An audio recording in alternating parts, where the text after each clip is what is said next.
pills in this country. Okay. I would have thought you would, because it is honestly a very good drug for that sort of stuff. Yeah, vasoconstrictor and all that. Vasodilate. Dilate, you're right. I wanted to talk to Chris for a second. Son jumped in, but this is a recent thing for you that you just started using marijuana, right? Like, it's not, or pot or whatever you want to call it. This is not something you've been doing for a long time. You were skeptical about whether or not it would help you, right, Chris? I'm sorry, bro. I didn't want to use it because it's fucking illegal.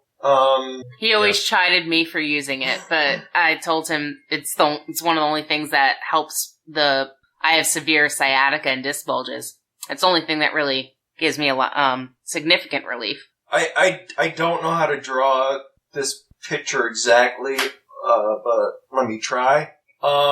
Just imagine. It's not even that bad of a pain.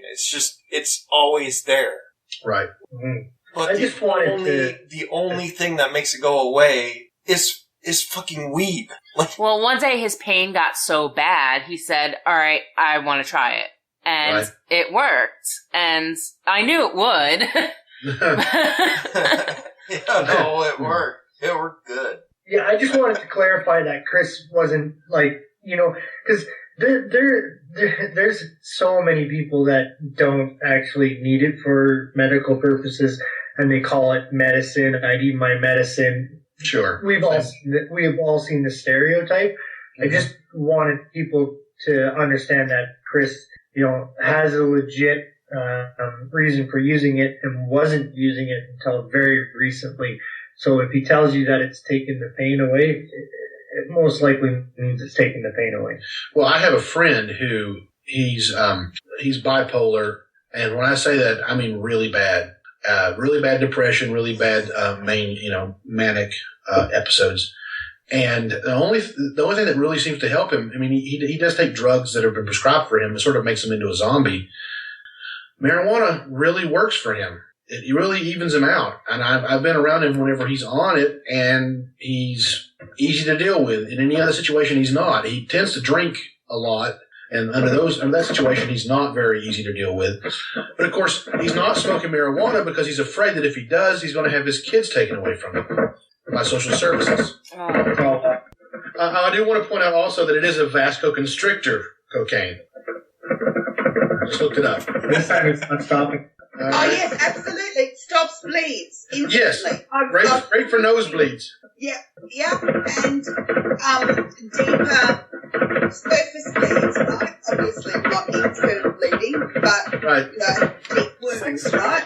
Yeah, they use it in hospitals and surgeries and emergency rooms, but you cannot get a prescription for it. No, you can't here either. Right. But my point, the question really was the irony of that being allowed to be used for medicinal purposes. But not marijuana. But not marijuana. Yeah, that's fucking retarded.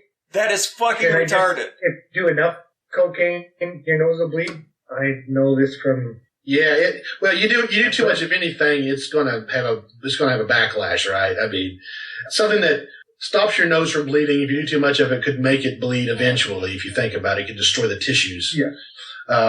But the real problem, I think the real drug problem we're having right now, in America at least, are prescription opiates. Yes. Or kids getting a hold of granddad and grandma's pills, And these things are totally legal to prescribe, and I'm very sorry.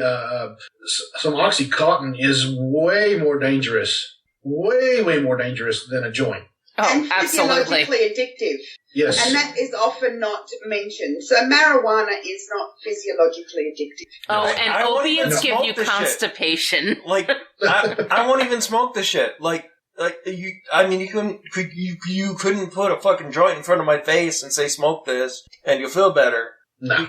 I still hold on to some of my ideals. Well, I find that for me, I mean, when I was younger, I smoked it recreationally, but when I started using it for pain management, when I started having back issues, I found that ingesting it actually helped with the pain more than smoking it. And the reason I advocate for a formal, regulated dosing of THC in some format is because it is a drug, and therefore it has side effects. And some of them are not good. There's this myth out there that somehow marijuana is completely safe and without side effects because it's natural or whatever. But it's not true. There are side effects, and too much is bad. Mostly it's for young people. From what I've read in the literature, there is some bad side effects to smoking a lot of marijuana very young on the brain. Let me put it to you this way. Yeah. I take too many of my pain medication, and I start bleeding from orifices. Right. Mm-hmm. I take too much of the marijuana, and I am asleep. What did you call me? Mellow? Yeah. Mellow? Yeah, he I said he turned into a dirty hippie. Personally, I get paranoid as fuck. That's what happens. Really? Yes. I like Cookie Crisp. I like Cookie Crisp better than. Before I moved down here and I was in Philly, I would go run around down by the river and, feed the birds and stuff. I became this happy-go-lucky. Skipping through the park. Did you literally run and throw bread at the birds? I fed the birds. I didn't throw it at the birds. Like, God, birds, I'm going to kill you with this bread. Throw an entire loaf at a duck and just break its neck. Yeah. Marijuana is not the only drug that they're looking at now for its medical benefits, right? Psilocybin, MDMA. Right. They're also looking into benefits. I've benefited myself from MDMA. Really? Because anything that I've read on it shows that it has really bad psychological effects. And for me, who has psychological illnesses, which marijuana helps also. But I can't imagine that. That's interesting. With MDMA, it's funny that a few weeks ago, Hugh was listening to a podcast. I can't remember what it's called, but the psychologist who invented, I say that in quotation marks, MDMA way back in the 50s or 40s or whatever it was, that was when he invented it. He was commissioned by the CIA, I believe. I'm giving you secondhand story, right? So forgive me for inaccuracies. He did a trial at the time where he got together 10 patients who suffered from post-traumatic stress disorder and depression, and he meted out 150 milligrams of MDMA to each patient, and they took over a period of X amount of weeks, they took 10 doses, and all of them reported to have no need to use MDMA anymore after that, and all of their symptoms for post-traumatic stress disorder and depression disappeared. Now, because the study was halted by the CIA after that time, no one went back to see how long that lasted for, but that was the findings of that drug at that time.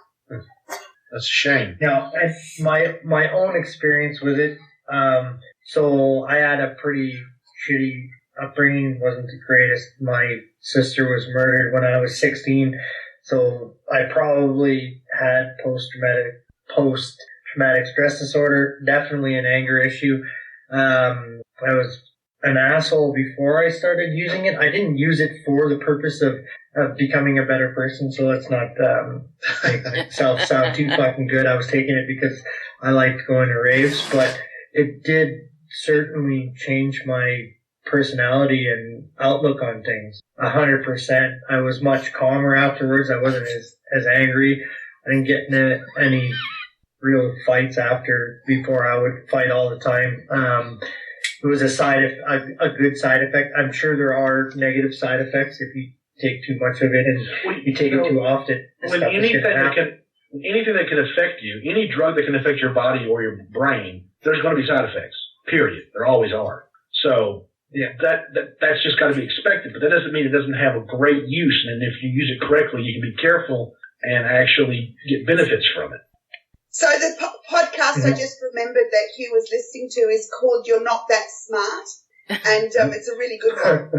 Yeah, and I read studies on. Actually, me and Son had this conversation 2 weeks ago. But I read studies on it where psychiatrists were using it for people that were terminally ill, and they would administer those to husband and the wife, just say the husband's dying or the wife's dying, and they could have real conversations with each other and come to terms with what was going on that they wouldn't be able to normally because they would have the hang-ups of the conversation, and it really eased the process for them.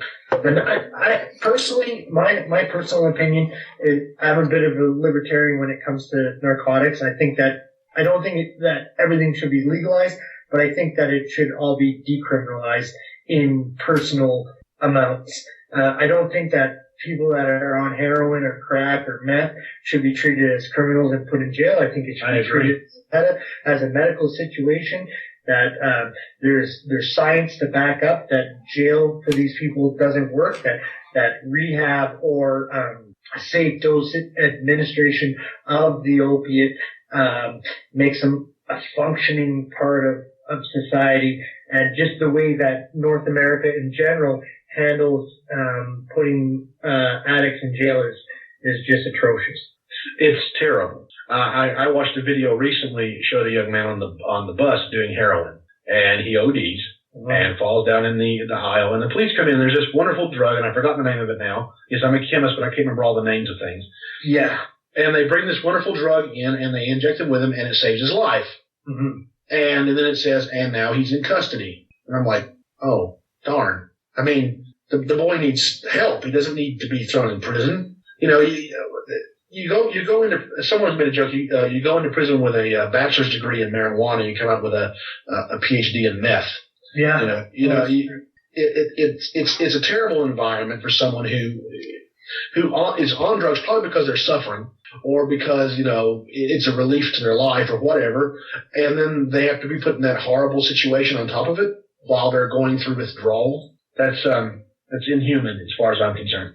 Maybe he shouldn't have been put in prison, but in a mandatory, I don't want to say, again, I said, he shouldn't have been put in prison, but he should have been put in a situation that limits his access to the outside world, where he can't actually get the drug that's caused him to be, actually caused him to OD. There's a fine line between being an Orwellian state and being a liberal society. Libertine. There's a really libertine, really, really fine line. How much do you want to help someone versus how much is their freedom worth? I think that's a razor thin. In a situation where a guy's that addicted that he's on the bus shooting up, that isn't a medical situation. That is not a police situation. He should be taken to a hospital or a psychiatric unit, and when his withdrawals kick in, he should be given the appropriate medicine to ease that, and then get his health back up to what it should be, but for sure not put in jail. Well, to be honest, go ahead, son. So the drug that you're thinking of there, Professor Stephen, is naloxone? Yes, that's it. And I have frequently used it and administered it, and in Australia and New Zealand, you get picked up by an ambulance. You do not get charged for being an overdosed human being, and you get treated in hospital with naloxone. And it works fucking fast. The problem with naloxone, however, is that the half-life on naloxone is half the half-life of heroin. So, right, so there's still heroin in your system. Yeah. So what happens is they come into the emergency department. Often they don't have veins, so you have to put a CVL in, which is in the carotid. And so you do this very quickly, and then you push the naloxone, and they wake up and they're pissed off that they're no longer high because they don't know that they're dead. It totally unhighs you. It totally, like the high is gone.